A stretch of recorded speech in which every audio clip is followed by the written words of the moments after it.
My term project will talk about the Sami people of Scandinavia, or Northern Europe. In terms of learning outcomes, our goals are to understand who the Sami are, as well as their population and distribution across Northern Europe, to understand the history of the Sami and the effects of colonization, and to understand the cultural practices, religion, language, and ways of life of the Sami. So, who are the Sami? They are Europe's only indigenous people group. The vast majority live in Norway, Sweden, Finland, and the Kola Peninsula of Russia, though there are Sami who have migrated to other countries as well. They are most commonly linked with reindeer herding, though very few of the population still rely on reindeer herding for their livelihoods. While there is no concrete census data for the Sami people, the best estimates place them between 80,000 to 100,000 people. The territory of the Sami people is known as Sapmi. Similar to the other indigenous groups of the world, the European nations imposed their own names on the people and their territory. The Europeans referred to Sapmi as Lapland, and the Sami people as Laplanders, though these terms are now considered out of date and somewhat offensive. Sapmi is believed to have covered almost all of Scandinavia at one point, though colonization and settlement has reduced the territory of the Sami. Currently, their lands stretch across the northern half of Norway, Sweden, Finland, and the Kola Peninsula of Russia. The vast majority of their territory is above the Arctic Circle in the scarcely populated regions of the Scandinavian nations. However, due to the Gulf Stream, Sapmi experiences dramatic temperature swings, not just the polar temperatures that we experience in the Canadian Arctic. The landscape varies from rocky fjords and coastlines to forested areas and tundra-like plains. While the traditional areas of the Sami are believed to have covered the majority of Scandinavia, the Sami people were systematically repressed, displaced, and divided by the Scandinavian nations. The nations of Norway, Sweden, Finland, and Russia have established and fought over various borders from the 12th century onward. Very rarely in their history have the Sami even come into the equation during these disputes. The Sami people have always had a smaller population, and this, paired with their nomadic and semi-nomadic lifestyles, has led to the more powerful Scandinavian nations not recognizing the Sami's claims to land rights. As the Sami did not have quote-unquote proper settlements, the Scandinavian nations did not recognize them as having claim to the land, and they imposed their own borders as well as legislations and regulations in each Scandinavian nation. These borders and differing legislations made migrating with the reindeer herds incredibly difficult. And in addition to this, while these nations did not recognize the Sami land rights, that didn't stop them from taxing the Sami people throughout history. Traditionally, the Sami people were reindeer hunters. They would migrate with the reindeer herds, similarly to the ways that the indigenous peoples of the North American plains and the Arctic would follow the bison or caribou herds. One technique that was used relied on the Sami to dig a deep trench along the migration route, and they would flush the reindeer to these trenches where they would fall and be killed, similar to a buffalo jump. Traditionally, the life of the Sami revolved around the reindeer, and they relied on them for food, clothing, tools, ornamentation, and so on. They would even collect the blood and freeze it and dry it and use it in their cooking. In the 16th century, the Sami began to domesticate entire herds of reindeer, and today there are very few wild reindeer left. Both men and women were reindeer herders and often had their own separate herds.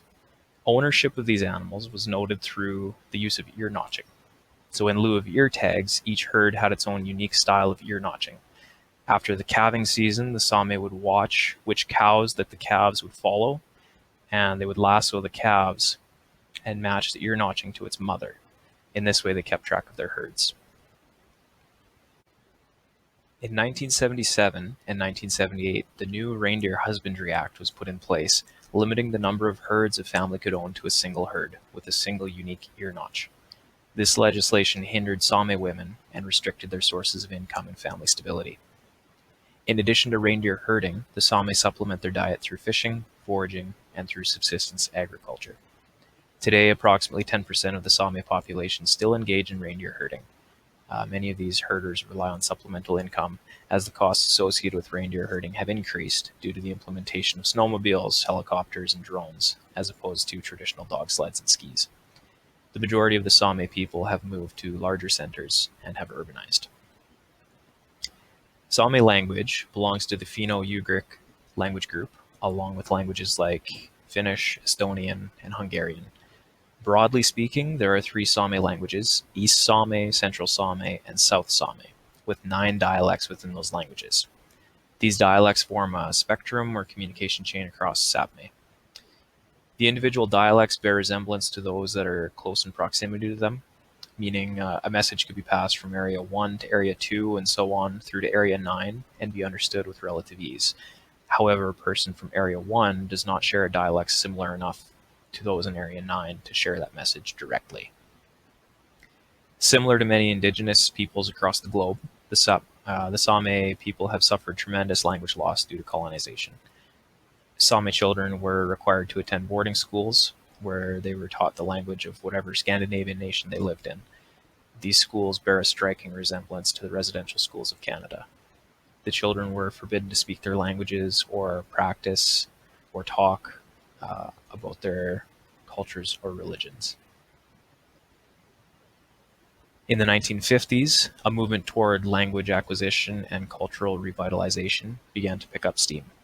In 1977, the Sami were acknowledged as an Indigenous people group. Today, there are Sami schools and universities, and these institutions have served a key role in keeping the Sami language and the Sami culture alive. In addition to this, there are many museums and art galleries and music festivals in Sapmi that display Sami art and music. The yoik is a type of guttural chanting that is unique to the Sami people. It is used to pay respects to a person, place, or thing, and is deeply personal and telling of the singer's emotional state. Based on the tone, its hearers can gain insight into the yoiker's relation to the subject matter of the yoik. The traditional clothing of the Sami, otherwise known as the gakti, was made out of reindeer hide, bones, and antlers. It was brightly dyed and decorated, and typically featured an ornately woven pattern. Each outfit was highly specific to the individual family unit, similar to a Scottish tartan. Traditional shoes had a curly toe that was used to hold skis in place while herding and hunting. A strap was attached to the ski that would be wrapped over the top of the shoe, and it would nestle into the curl of the shoe and function as bindings. This curled toe can still be seen today in traditional outfits. Traditionally, the Sami practiced shamanism. The Sami believed that the sun was their father, the earth was their mother, and the wind was a god. They were the children of the earth and the sun, as well as the wind, who was seen as a god that came in the form of cold, mild, warm, and icy winds to aid them in their hunting. Without the aid of the wind, their hunts were unsuccessful.